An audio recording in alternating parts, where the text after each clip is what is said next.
नमस्कार बंधुओं, जैसा कि आपको बहुत अच्छे से विदित है कि यूपी टीजीटी पीजीटी पाठ्यक्रम जारी कर दिया गया है। और पहले आपके नेगेटिव मार्किंग नहीं थी इसमें, लेकिन इस बार नेगेटिव मार्किंग को भी जोड़ दिया गया है। जैसा कि आपके सामने इसमें स्पष्ट रूप से लिखा हुआ है कि उत्तर प्रदेश शिक्षा सेवा चयन आयोग ने सहायता प्राप्त माध्यमिक विद्यालयों में प्रशिक्षित स्नातक टीजीटी और प्रवक्ता पीजीटी का पाठ्यक्रम सोमवार को वेबसाइट पर जारी कर दिया है। देखो, दोनों में 3-3 अंकों के 90 प्रश्न विषय से संबंधित और 30 प्रश्न सामान्य अध्ययन के होंगे।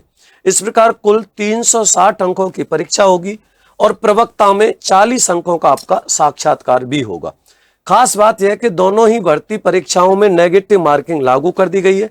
इससे पहले दोनों भर्तियों में केवल विषय से संबंधित 4-4 अंकों के 125 प्रश्न पूछे जाते थे और पाठ्यक्रम जारी हो ही गया है। तो इसमें पाठ्यक्रम क्या है, तो देखो, सबसे पहले हम जो चर्चा करेंगे आपके जो टीजीटी वाला जो सिलेबस है उसकी यहाँ पे मैं चर्चा करने वाला हूँ। बड़े ध्यान से और अच्छे से समझ लेना। जो नया सिलेबस आया है, क्या क्या इसमें नए सिलेबस में है, ये आपको थोड़ा सा ध्यान देना है। तो देखिए, सबसे पहले इसमें हम बात करते हैं हिंदी साहित्य के इतिहास के बारे में।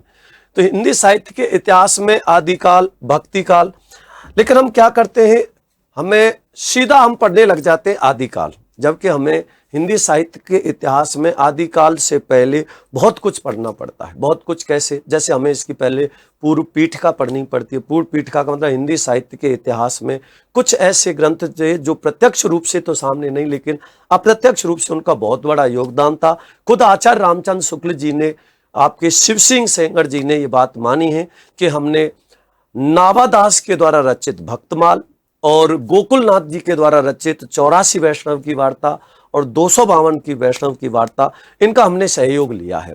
तो ये ऐसे ग्रंथ थे, कुछ ऐसे बहुत सारे ग्रंथ भी थे जिन्होंने हिंदी साहित्य के इतिहास को पहले से ही दिखा दिया था, भले ही उनको हिंदी साहित्य के इतिहास में जगह नहीं दी गई थी। तो आदिकाल, भक्तिकाल, भक्तिकाल में संत काव्य है, सूफी काव्य है, राम काव्य है, कृष्ण काव्य। अब इस भक्तिकाल को भी हम 2 भागों में बांट देते, एक तो निर्गुण भक्ति, एक सगुण भक्ति। निर्गुण भक्ति के भी हम 2 भेद कर देते हैं, एक तो इसमें कौन सा आता है, संत काव्य, एक आ जाता है सूफी काव्य। इसी प्रकार सगुण भक्ति के भी 2 भेद करते हैं, एक तो राम भक्ति शाखा, एक कृष्ण भक्ति शाखा। अगर हम बात करें निर्गुण भक्ति में, तो निर्गुण भक्ति के मैंने अभी आपको 2 प्रकार बताए। एक तो कौन सा, संत काव्य, जिसके प्रवर्तक कौन है, कबीरदास जी। एक सूफी काव्य, जिसके प्रवर्तक कौन है, मलिक मोहम्मद जायसी। इसके बाद दूसरा था राम भक्ति शाखा, कृष्ण भक्ति। राम भक्ति शाखा के प्रवर्तक तुलसीदास और कृष्ण भक्ति शाखा के सूरदास हैं। इसके बाद आधुनिक काल है, रीति काल है। रीति काल को आप बहुत अच्छे से जानते हो, क्योंकि इसमें रीति परक रचनाएं ज्यादा थी। इसमें भी अगर हम बात करें तो रीति काल को 3 भागों में बांट के पढ़ते हैं। इसके अंतर्गत एक तो रीतिबद्ध कवि, एक रीति सिद्ध कवि, एक रीति मुक्त कवि। रीति मुक्त कवियों में आपको बहुत अच्छे से पता है, इससे प्रश्न बहुत ज्यादा आते हैं।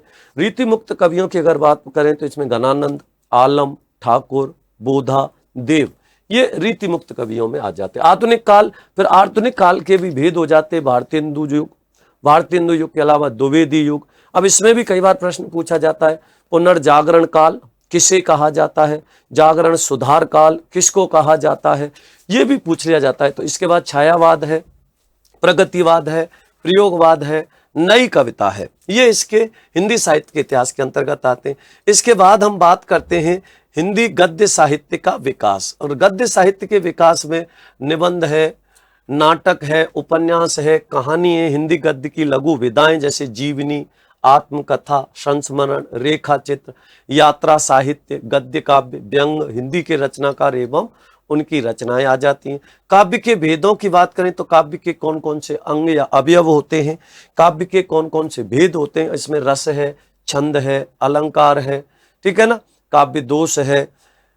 इसके अलावा काव्य गुण है, हिंदी की बोलियां, उपबोलियां, उपभाषाएं, भाषाएं, हिंदी की शब्द संपदा, हिंदी की ध्वनियां, देवनागरी लिपि, मानकीकरण, विकास की विशेषताएं, उसमें क्या क्या सुधार हुए और उसमें अभी क्या सुधार कर सकते हैं, उसके प्रयत्न की बात है। इसके बाद आपका व्याकरण में लिंग, वचन, कारक, संधि, समास, वर्तनी, वाक्य शुद्धिकरण, शब्द रूप, पर्यायवाची, विलोम शब्द, युग्म शब्द हैं, वाक्यांश के लिए एक शब्द है, मुहावरे हैं, लोकोक्ति हैं।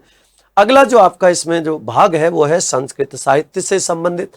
और संस्कृत साहित्य में भी संस्कृत के प्रमुख रचनाकार एवं उनकी रचनाएं, जैसे अगर बात करें हम यहाँ पे भारवी है, कालिदास है, भभूति है ना, इसके अलावा माघ है, दंडी है, श्रीहर्ष है।